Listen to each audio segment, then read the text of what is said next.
I just want to say one more thing about this whole idea of who are the enemies of Western civilization. Yesterday, there was another horrible attack in Paris. Guy opened fire with an AK-47. I think right now the death toll's at 1. He killed one cop on the Champs-Élysées, which is, the sort of Broadway, Fifth Avenue. It's the Fifth Avenue of Paris. Just a beautiful, beautiful place. So Donald Trump came out and said this. He was giving a joint press conference with the Italian prime minister, and this is what he said. Our condolences from our country to the people of France. Again, it's happening, it seems. I just saw it as I was walking in, so that's a terrible thing, and it's a very, very terrible thing that's going on in the world today. But it looks like another terrorist attack, and what can you say? It just never ends. And we have to be strong, and we have to be vigilant, and I've been saying it for a long time.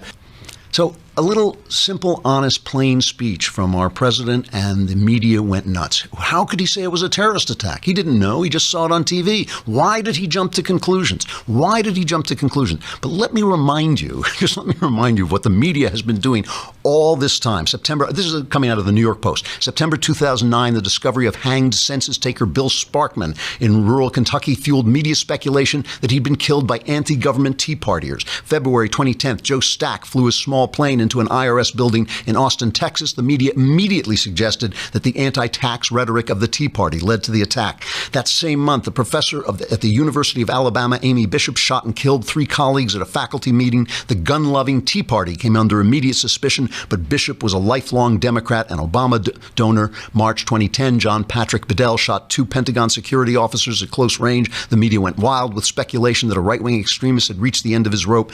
May 2010, Bedell, by the way, turned out to be a registered Democrat and a 9/11 truther.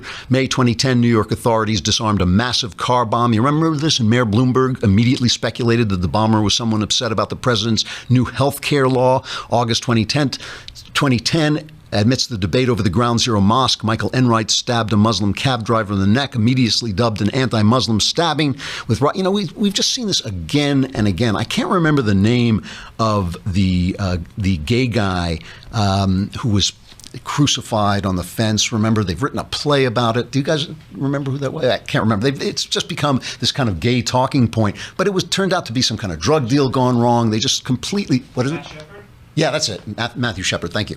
They have been selling this narrative. It's all one-sided. And so when David Brooks sees that Western civilization has been undermined, he ought to take a look in the mirror and see who does this, who does it, and who jumps on our president every time he opens his mouth for anything about anything.